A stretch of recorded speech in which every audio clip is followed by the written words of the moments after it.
Mais d'abord, le grand témoin, Louis Dauphren. Ce matin, vous recevez Christophe Dickès, historien vaticaniste. Il publie pour l'Église ce que le monde lui doit. C'est chez Perrin. Les événements se réunissent cette semaine à Lourdes à partir de demain et jusqu'à dimanche pour leur assemblée plénière d'automne. Il sera notamment question du rôle missionnaire de l'Église et de bien d'autres sujets qui seront abordés tout au long de cette semaine de réflexion. L'Église peine à faire entendre sa voix et la société ignore de plus en plus ce que le monde lui doit. Citons juste quelques statistiques figurant dans Métamorphose française, dernier livre du politologue Jérôme Fourquet. Le nombre de filles prénommées Marie est passé de 20% en 1900 à moins de 0,3% en 2015. Le nombre de baptisés est passé de 82% en 61 à 27% en 2018. En 2020, 17% de nos concitoyens possèdent un crucifix à la maison, contre 39% en 88, etc., etc. Alors évidemment, on ne peut pas se satisfaire de la seule logique comptable, l'Église ayant fait preuve au cours de son histoire d'une incroyable capacité d'adaptation et de rebond. Malgré tout, un plaidoyer pro domo écrit par un historien, Christophe Dickès, ne fait pas de mal. Et la perspective de la réouverture de Notre-Dame de Paris offre peut-être l'occasion de parler pour l'Église. On verra si Emmanuel Macron le fera. Bonjour Christophe Dickès. Bonjour Louis Dauphren. On peut s'attendre à quelques paroles politiques sur le sujet ? Écoutez, on verra bien. Je publie en plus de ce livre quelques pages d'histoire sur Notre-Dame de Paris chez Salvator et j'attends avec impatience bien évidemment cette réouverture. C'est l'occasion de parler un peu finalement du sujet, pas uniquement des murs, mais de ceux qui l'habitent. Mais oui, tout à fait. C'est-à-dire que on a découvert que le Moyen-Âge, qui était un monde obscurantiste, qui était un monde bien éloigné des sciences, eh bien avait construit une merveille. Et ce n'est pas la seule merveille en France. Il y a des merveilles, des cathédrales dans toute l'Europe. Et ces cathédrales montrent l'importance des sciences, sciences architecturales, connaissance de la pierre, connaissance de toutes ces techniques qui ont permis de construire ces bâtiments et la Notre-Dame de Paris, tout ce qu'il s'est passé après l'incendie, eh bien montre cette richesse médiévale.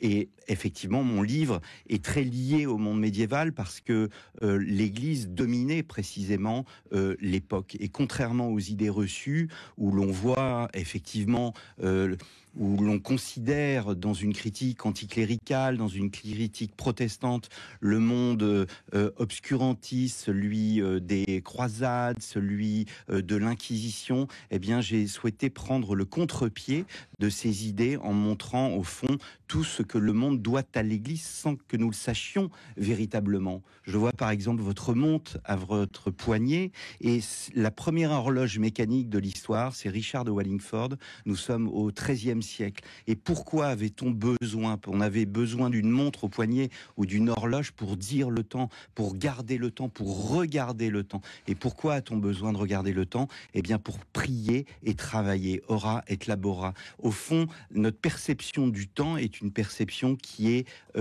complètement monastique, même dans les entreprises aujourd'hui. Mais on vous dira, Christophe Dickès, que l'Église, par ailleurs, s'est opposée, je ne sais pas, à la transfusion sanguine, par exemple.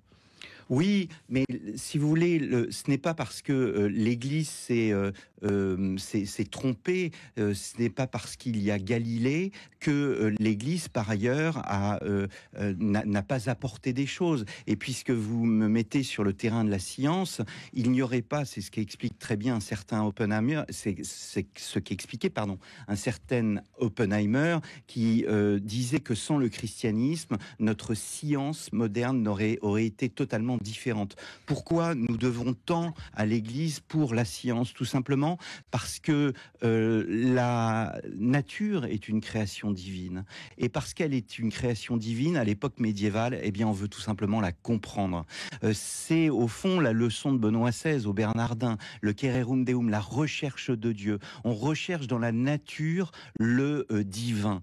Et on la recherche de façon rationnelle. Et donc, le monde médiéval, là encore, contrairement à l'idée reçue, tient à concilier la raison, c'est-à-dire la science, avec la foi. Et elle le fait avec humilité. Elle le fait sans l'argument d'autorité. Tout cela, en fait, ce sont des éléments, la recherche, la libération par la science, ce sont des éléments qui apparaissent à l'époque médiévale grâce à l'Église. Et mon livre donne une ribambelle de noms de scientifiques jusqu'aux plus hautes autorités de l'Église. Par exemple, Gerbert d'Aurillac, le pape de l'an 1000, est un personnage qui était un mathématicien qui connaissait les sciences et qui a introduit les chiffres arabes dans le monde européen. Les chiffres indo-arabes. L'homme le plus érudit de son temps, dit-on. L'homme le plus exactement. Christophe Dickès, en fait, cette histoire-là, cette histoire que vous exhumez d'une certaine façon, ce qui vous étonne, c'est que l'Église, finalement, en parle si peu. C'est plutôt le monde universitaire qui s'y intéresse. Mais oui, et c'est un paradoxe absolument incroyable, parce que je présente depuis plusieurs années maintenant l'émission Au risque de l'histoire sur KTO. Et dans cette émission, je n'invite que des universitaires qui présentent effectivement les richesses de l'Église, autant les pages sombres que les pages glorieuses, que les pages classiques de l'histoire de l'Église. Et en fait, on voit que le monde universitaire, le monde de la recherche connaît davantage l'histoire de l'Église que les autorités de l'Église elle-même. C'est un constat dramatique que fait Andrea Riccardi. Andrea Riccardi de la communauté Sant'Egidio, qui est historien. Il dit qu'il y a au sein des autorités de l'Église une carence dans la connaissance de l'histoire de l'Église, ce qui empêche au fond l'Église d'avoir une profondeur d'analyse sur la crise actuelle. Donc ne voyant pas Comment reliez-vous les deux ? Ne voyant pas son passé, ne comprenant pas et ne s'intéressant pas à son passé, eh bien l'Église est comme engluée dans la crise du temps présent.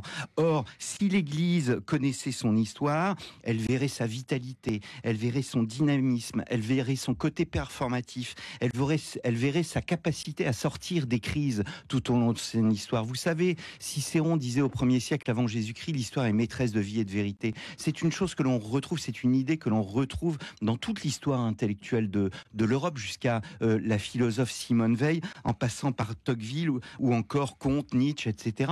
Voilà, tous ces personnages montrent l'importance de l'histoire pour mieux comprendre le présent afin de préparer l'avenir. Et en quoi voyez-vous, Christophe Dickès, qu'elle ne tient pas compte de l'histoire aujourd'hui ? Pardon ? En quoi voyez-vous qu'elle ne tient pas compte de l'histoire aujourd'hui ? Il y a d'abord la repentance, si vous voulez. C'est-à-dire que la repentance, oui, a été une bonne chose, c'est le pape Jean-Paul II, mais la repentance a eu un effet de loupe sur ce qu'elle a fait de mal, sur ce que l'Église a fait de mal, sans prendre en considération ce qu'elle a fait de bien. Or, Jean-Paul II, dans la repentance, insistait bien aussi sur l'idée qu'il était nécessaire de faire des recherches historiques et de cultiver la nuance, de ne pas tomber dans un monde binaire, d'un côté les méchants, de l'autre côté les bons. Je vois cela aussi, si vous voulez, moi je suis fasciné quand vous voyez des publications qui avaient du succès au 19e siècle ou bien dans la première moitié du 20e siècle, des publications historiques de la part d'hommes d'église, vous en avez de moins en moins en fait. Et c'est assez étonnant de voir que, j'allais dire, si mon livre a un pendant, je pense notamment au livre de René Raymond, Les inventions du christianisme, qui est sorti à la fin des années 90, c'est-à-dire il y a une trentaine d'années. L'Église n'est plus fière de son histoire. L'Église ne parle plus de son histoire. Les curés, les évêques évoquent bien évidemment la Bible, l'histoire sainte, c'est tout à fait naturel et c'est tout à fait normal, mais on ne parle plus de l'histoire comme un élément dynamique, comme j'allais dire un passage obligé de notre réflexion. Or, l'histoire est un exercice intellectuel. Elle nous permet de comprendre, encore une fois, elle permet de notre passé, d'en démêler les causes, les conséquences, et elle permet aussi d'éclairer notre présent. Elle dit aussi la solidarité des âges. Cette solidarité des âges, c'est une expression de Marc Bloch, qui est un des grands historiens du XXe siècle. Elle me semble extrêmement importante parce que, si vous voulez, c'est comme tout un chacun. On ne peut pas, on ne peut pas aimer les autres si on ne s'aime pas soi-même. Si l'Église n'aime pas son histoire, eh bien, je pense qu'elle n'a pas d'avenir. Elle sortira elle-même de l'histoire. Je pense que l'Église doit absolument se réapproprier cette histoire pour avancer dans la crise du temps présent. Cette histoire la culpabilise au regard de ce qu'elle prétend aujourd'hui dire au monde? Oui, je pense que cette histoire la culpabilise. Bon, tout le monde connaît toutes ces questions d'abus sexuels que je cite d'ailleurs dès le départ de mon livre. Et cela crée une crise du temps présent, et que l'on fasse repentance pour ces abus sexuels est une chose tout à fait normale. Mais je pense qu'il faut aussi voir ce que l'Église a apporté de bien. Parce que le fait de rester dans une culpabilité permanente, c'est Cynthia Fleury, la psychologue Cynthia Fleury, qui l'explique très bien dans ses ouvrages. Je pense que la culpabilité permanente, c'est véritablement l'autodestruction. Mais n'est-ce pas l'Église qui a voulu elle-même sortir de la linéarité de son histoire, en Oui. particulier avec le passage conciliaire de Vatican II, qui a représenté une rupture avec le triomphalisme du passé? Vous avez tout à fait raison. Mais le but, si vous voulez, c'est d'être fier de son histoire, mais sans arrogance, mais sans complexe non plus.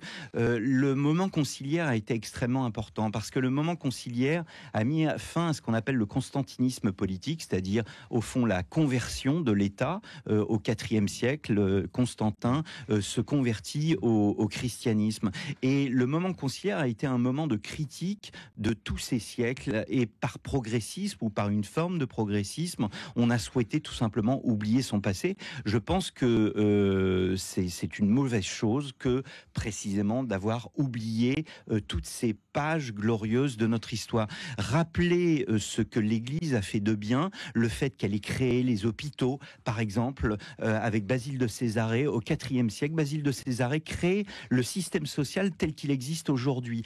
C'est-à-dire, à la fois, on parle beaucoup des migrants, l'aide aux migrants, l'aide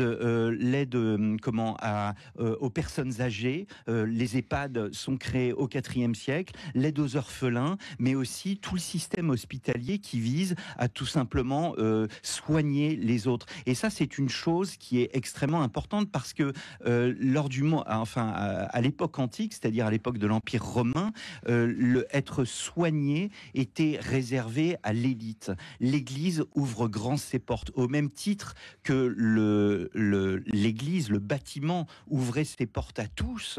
Eh bien, le soin, sur la parabole du bon samaritain, sur le fondement de la parabole du bon samaritain, l'Église a ouvert les portes des soins pour tous. Mais il en va de même pour l'éducation. C'est pas Ferry qui a qui a établi l'école obligatoire pour tous. C'est pas Charlemagne qui a inventé l'école. Non, c'est l'Église qui, dans la tradition romaine, a cultivé l'éducation, mais alors que l'éducation était réservée à une élite dans le monde romain, eh bien là, elle devait s'adresser à tous. Il y a les travaux, par exemple, d'un Michel Zinc de l'Académie française montrent bien que l'Église doit s'adapter à tous parce qu'elle est ouverte à tous. Christophe Dickès, en cette période de disette budgétaire, est-ce qu'on peut imaginer que l'État, un peu comme Napoléon l'a fait après la Révolution, que au lieu que l'État prenne en charge l'éducation, finalement, il se décharge sur l'Église aussi de la création des écoles, par exemple, de l'éducation ou des hôpitaux? Est-ce qu'on peut imaginer un retour, en fait, de cette institution sur ce terrain social, même si elle ne l'a pas déserté? Je n'ai pas de boule de cristal pour répondre à votre question, mais c'est tout à fait imaginable que voir devant les carences de l'État, eh bien l'Église reprendre le dessus sur ces questions, même si je vous le rappelle qu'elle le fait déjà. Elle le fait déjà dans les pays en voie de développement, dans des pays en guerre, où elle est la seule force, la seule institution d'ordre et surtout d'espérance. Parce que au fond, je ne l'ai pas dit, l'histoire est aussi une source d'espérance, une forme d'espérance. Elle nous dit les grandeurs, et elle nous dit au fond la façon dont l'Église a su sortir de ces crises. C'est pas parce que la chrétienté, on a une vision de la chrétienté médiévale comme un temps extrêmement positif pour le monde, pour les idées chrétiennes. C'est tout à fait vrai que l'Église n'a pas été en crise. Il y a cette image, Giotto, où on voit Saint François qui retient l'Église en crise. C'est le songe d'Innocent III, le pape. Voilà, l'Église a vécu aussi à l'époque médiévale, mais aussi à l'époque moderne, à l'époque contemporaine des crises. L'Église a toujours su répondre à ces crises. Mais elle a su le faire dans un moment aussi de renaissance intellectuelle. Et cette renaissance intellectuelle, les témoignages du christianisme, les réseaux sociaux, les influenceurs, tout cela, c'est très bien, mais il ne faut pas oublier la réflexion en profondeur et montrer au fond, ce que je tente à travers ce livre, montrer au fond, par l'étude, ce que l'Église a apporté au monde. Mais la différence que ça veut dire, c'est que par rapport à des périodes antérieures, aujourd'hui, l'Église est concurrencée, elle est très fortement concurrencée, il y a une offre, il y a d'une certaine façon un marché religieux, mais un marché intellectuel aussi, qui l'oblige à devoir faire face à une offre concurrente. Mais tout à fait, mais vous citiez Emmanuel Macron, on peut dire ce qu'on veut d'Emmanuel Macron, mais il a demandé à l'Église d'être un acteur du champ intellectuel. Au Bernardin. Exactement, au Bernardin, et je pense qu'il a raison de le faire. Mais vous êtes un acteur à partir du moment où vous le voulez. Donc c'est ça qui manque en fait. Je pense il ne faut pas être un orateur muet de son histoire. Cette idée que l'Église... Orateur muet. Cette idée que l'Église a vécu, enfin, s'est développée dans un temps obscurantiste, je pense que c'est une idée qu'il faut absolument contredire, et il faut mettre en avant tout ce que l'Église a apporté au monde sans que nous le sachions. Emmanuel Macron, c'est l'État. Avant, on opposait l'État et l'Église, et c'est vrai que dans son histoire, Église et État se sont opposés, pouvoir temporel, pouvoir spirituel. Mais l'État tel que nous le concevons aujourd'hui, la conception même du droit, même si elle est en partie héritée du droit romain, eh bien, doit beaucoup à l'Église et à ce qu'on appelle la réforme grégorienne au XIe siècle. La réforme grégorienne est une préfiguration de l'État moderne. Les travaux historiques qui ne cessent de se développer sur cette question aujourd'hui le montrent amplement. Pour peu qu'on le sache, bien sûr, et qu'on le dise, hein, Christophe Dickès, ce à quoi vous contribuez dans Pour l'Église, ce que le monde lui doit aux éditions Perrin. Je rappelle que vous êtes historien. Merci beaucoup, Christophe Dickès. Merci.